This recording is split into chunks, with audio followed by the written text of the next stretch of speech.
This video is sponsored by Kautilya Academy Rewa. Mauganj जिले के नईगढ़ी थाना अंतर्गत ग्राम हरदिहा से आज सनसनीखेज घटना सामने आई है। 13 तारीख से गुम लड़की का नहर के पास ग्रामीणों को कंकाल दिखा। घटना थाने के रिमारी हरदिहा की है, जहां 10वीं की एक छात्रा जिसने प्रथम श्रेणी से परीक्षा उत्तीर्ण की थी, बीते 13 मई 2024 से अपने घर से गुमशुदा थी। छात्रा का नाम कंचन साकेत, पिता रंजित साकेत, उम्र 16 वर्ष बताया गया है। गुमशुदा होने के बाद लड़की की मां ने पिता को फोन करके बताया था कि बेटी लापता हो गई है। पिता इलाहाबाद में मजदूरी का कार्य करता है। पिता घर आया और काफी खोजबीन किया। जब बेटी नहीं मिली तो नईगढ़ी थाने में 13 मार्च 2024 को रात 10 बजे गुमशुदगी की रिपोर्ट दर्ज कराई गई थी। जब पुलिस ने कोई कार्रवाई नहीं की तो पीड़ित फरियादी ने सीएम हेल्पलाइन में शिकायत किया। तो 2 दिन बाद नईगढ़ी पुलिस आई और माता पिता के बयान दर्ज किए और कुछ संदेहियों को भी उठाया था और उससे पूछताछ की थी, जिसके बाद यह विभत्स घटना सामने आई है। अगस्त क्रांति मंच के इस जघन्य अपराध को लेकर कहा है कि मऊगंज जिले में नशा का आतंक है। पुलिस बल की कमी, संसाधन की कमी पुलिस के सामने एक चुनौती है, तो वहीं दूसरी ओर अपराध का प्रमुख कारण राजनेताओं और भ्रष्ट पुलिस कर्मचारियों के गठजोड़ क्षेत्र में साथी अपराधियों और अवैध कारोबारियों को संरक्षण देना है, जिसका जीता जागता उदाहरण है। बीते दिनों बिलाहा के ग्रामीणों द्वारा पकड़ी गई अवैध शराब को पचा लिया गया और पुख्ता प्रमाण के बावजूद जांच एवं कार्रवाई करने वाले अधिकारी को क्लीन चिट देने में पीछे नहीं रहेंगे। हो भी क्यों ना, इन्हीं के द्वारा भ्रष्ट पुलिसकर्मियों को संरक्षण देते हुए अपराध को बढ़ावा देने का कार्य किया जाता है। अगस्त क्रांति मंच के संयोजक कुंज बिहारी तिवारी ने कहा कि इस तरह से नईगढ़ी सहित मऊगंज जिले भर में गली गली बिकती शराब, गांजा और कोरेक्स इस तरह की जघन्य घटना का प्रमुख कारण है। यदि दोषियों पर कड़ी कार्रवाई नहीं की गई तो अगस्त क्रांति मंच उग्र आंदोलन के लिए बाध्य होगा।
ये बच्ची की माता जी हैं साथ में।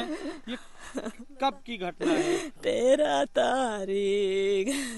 अच्छा, ये जब घटना हुई तो कुछ अंदेशा था आपको कि कौन ऐसी घटना घटित कर सकता है? भैया नहीं, एक जने से फोन फक्कड़ होत रहा तो कि मनाई होगा, सूसी लगा इस तो कहीं कि भाई नहीं लगे आई उसका घरे ना सर जी। तो हो गया हमारी रिपोर्ट करी न हो गया ये सर जी सब कारी ने बिटिया का सोची कि भाग गई हो गया तो कहीं कि होगा भाग गए सर, नहीं जाने के गाड़े हैं सर जी मार के। ये अपना का कब पता चला कि यहाँ बच्ची का ये प्रकार से घटना का दिन गए? ये बाबा आज सुबह भाग्यन गाँव में के आए मैदान आए तो भाई पता सूर बिलारी लगे रहे वही सर, वही गए तो उनके पिता का बोला के लाई आए तो वह देखें तब ये सब जनता झूठे लागे, सब देखे लागे। आई बिटिया का हमारी सब सर सोवती रही कई बजे, सुबह नहीं करी, कुछ पता ही नहीं चला के बोला इसका करी सर जी। अपना केहू के ऊपर का शक है पूरे मामले में? शक एक भाई रहा पहले प्रतिरुष तो बातचीत करा रहा तो क्योंकि मैंने कहीं समझा दी तू पने घरे रहा सर और बस और केहू का नहीं जानी। ये बच्चे की परिजन है, देख सकते हैं रो बिलख कर पूरा परिवार किस प्रकार से अपनी पीड़ा बता रहा है। लेकिन 13 तारीख से आज लगभग 17 दिन बीत गए। 17 दिन बाद इस बच्ची का पता तब चलता है जब गांव के ही लोग यहाँ पर घूमने टहलने आते हैं। नहीं तो आज अगर पुलिस और प्रशासन के भरोसे ये परिजन बैठा ही था और बैठे रहते तो पता नहीं ये नर कंकाल में सौ बदल जाता है, और हो सकता है कि अलग मोड़ इसको पुलिस बता देती कि बच्ची कहीं चली गई है ना। हरदिहा गांव पहुंचे हुए हैं। यहाँ एक बच्ची का कंकाल बरामद किया गया है। आज सुबह ही हमें 6:30 बजे एक अज्ञात नंबर से फ़ोन आया था, यहीं के ग्रामीण हैं। इन्होंने बताया कि बच्ची 13 तारीख को गुमी थी, जिसकी प्राथमिकी नईगढ़ी थाना में दर्ज कराई गई थी। लेकिन आज सुबह कोई बाहर शौच के लिए आए थे और ग्रामीणों ने उनके परिजनों को बताया कि यहाँ कोई कंकाल पड़ा है, और जब आके देखे तो पता चला कि एक नाला है, ये शायद नल जल का है या माइक्रो इरिगेशन का है, और उसके अंदर उस लड़की को दफनाया गया है। ये लड़की के पिता हैं। अब हत्या करके उसको दबाया गया था, लेकिन जो पाप है सर चढ़ के बोलता है, और वही हुआ। जानवरों ने कंकाल से कुछ पार्ट हड्डी का और पसलियों का खींचा है। अभी आप देखें उधर पैर की हड्डी पड़ी है, खेतों में बिखरी है। ये बहुत ही दुखद दर्दनाक घटना है और इतना कष्टदायी है कि नवरात्रि और दोनों हो या कोई काम हो, हम देवी का रूप लड़कियों को मानते हैं। पर पहले कुछ राक्षस थे, राक्षस भेष से पहचाने जाते थे, लेकिन आज गली गली में राक्षस घूम रहे हैं। इन राक्षसों से माँ बहन बेटियों की सुरक्षा करना बहुत कठिन है। बातें रंजीत साकेत की नहीं है, और आप जितने लोग सुन रहे हैं सबसे निवेदन है कि अपराधी कोई हो, अपराधी अपराधी होता, उसकी कोई जात नहीं होती। और जब एक अपराधी का हम संरक्षण करते हैं तो अपराध के लिए उसे प्रोत्साहित करते हैं। सभी इस घटना में अपराधी को पकड़वाने में, सजा कराने में सहयोग दें। हर बात पुलिस पे आ जाती है, पुलिस संसाधन विहीन है। यहाँ चौकी रामपुर है, एक गाड़ी नहीं है।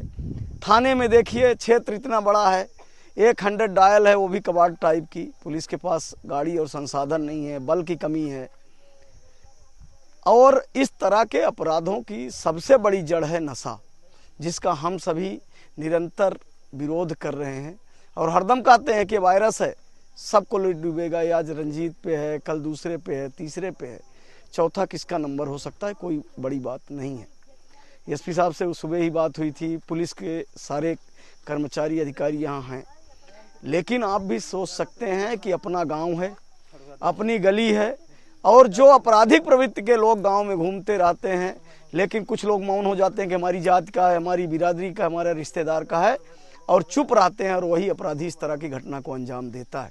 अपराधी घटना को अंजाम देते हैं। 13 तारीख को गुमशुदगी की रिपोर्ट लिखाई जाती है। आज 30 तारीख को जानवरों ने पूरी घटना की पोल खोल दी। इस बीच में जो प्रशासनिक अमला है, जहां से हमें उम्मीद रहती है, वो क्या कर रहा था? ये बहुत बड़ा जांच का विषय ये भी है कि पुलिस के पास गुमशुदगी की रिपोर्ट दर्ज थी। पुलिस उसमें सर्विलांस से या साइबर सेल से कितनी मदद लिया था, कितना प्रयास कर रहा था। जैसा कि हमने बताया कि एक साइबर सेल केवल जिले में है, जबकि इस तरह के सेल की स्थापना हर थानों में होनी चाहिए। और मऊगंज तो नया जिला बन गया, यहाँ है नहीं। जो प्रशासनिक अराजकता है, अभी कोई वीआईपी आ जाए तो आप देखेंगे कि 500-600 की संख्या में पुलिस आ जाएगी, लेकिन इस तरह की घटनाएं होती है। कई जगह आगजनी में आप देखे हैं कि दमकल तक नहीं। किस किस बात के लिए बोलूं? बेहतर कानून व्यवस्था के दावे कहाँ तक सही है? अबे सच तो आप सबके सामने है।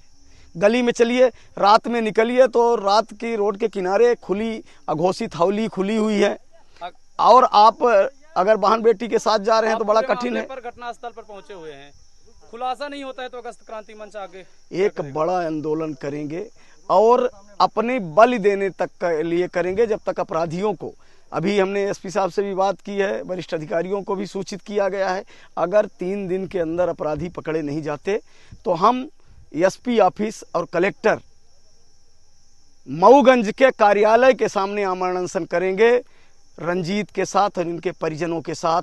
अब बर्दाश्त से बाहर है, इस तरह की घटनाएं बर्दाश्त काबिल नहीं। आपने बहुती में देखा था, रोज हो रही हैं। ये हत्या हो गई, लेकिन हत्या के प्रयास रोज हो रहे हैं, गली चलते हो रहे हैं। अब बर्दाश्त से बाहर है। सर मौके पर आए हुए हैं घटना स्थल पर आप, एक नरकंकाल जैसा देखा गया नाली में, क्या कहना है पूरे मामले पर? इस मामले के संबंध में जो सूचना भी प्राप्त हुई, इसमें दिनांक 13/5/24 को ये अब कंचन साकेत पिता रंजीत साकेत इसके पिता की रिपोर्ट पर 363 का अपराध पंजीबद्ध किया गया था और अभी हमारे द्वारा घटनास्थल का निरीक्षण किया जा रहा है।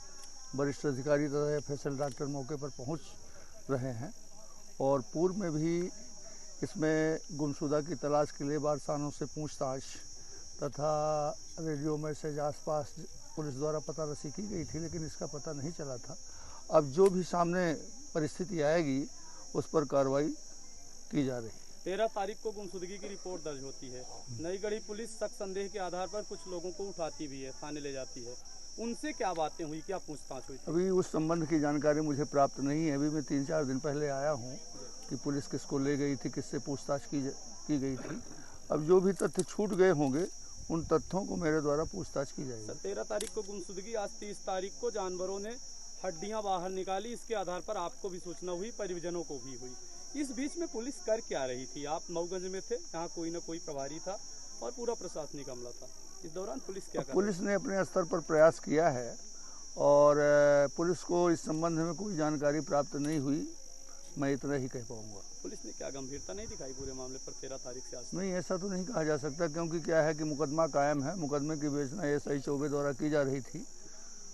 ऐसे मामलों पर साइबर सेल भी एक बड़ी उम्मीद होती है। साइबर सेल से क्या इस बच्ची की कॉल डिटेल और ये सारी रिकॉर्डिंग मंगाई गई? अब इस संबंध में मैं विस्तृत जो है अब उसको जांच को अपने स्तर पर देखूंगा। सर क्या माना जाए आगे, कब तक पुलिस अपराधियों तक पहुंच पाएगी? देखिए, अभी तो प्रथम दृष्टया है और बहुत जल्द ही हम इसका खुलासा करेंगे। Thank you. Earth builders and developers बनाते हैं आपके सपनों का घर। अर्थ बिल्डर्स एंड डेवलपर्स लाए हैं आपके लिए ग्रीन सिटी दुल्हारा सिरमौर और dream city Agdal. Green city Dulhara Sirmaur में हमारे पास उपलब्ध है 2400 से 13,000 वर्ग फीट तक के प्लॉट, वो भी मात्र 150 रुपए प्रति वर्ग फीट के रेट में। ड्रीम सिटी अगडाल में 1800 से 4000 वर्ग फीट तक के प्लॉट उपलब्ध है 525 रुपए प्रति वर्ग फीट के रेट में। Dream city Agdal Rewa city से मात्र 8 किलोमीटर की दूरी पर, चोराहटा एयरपोर्ट से मात्र 1 किलोमीटर की दूरी पर, रेलवे स्टेशन से मात्र 4 किलोमीटर की दूरी पर। अधिक जानकारी के लिए संपर्क करें 9966931627, 8962758722, 9425377857। हमारा एड्रेस है Arth builders and developers, flat number 311, A block, Samdariya building, new bus stand, Rewa.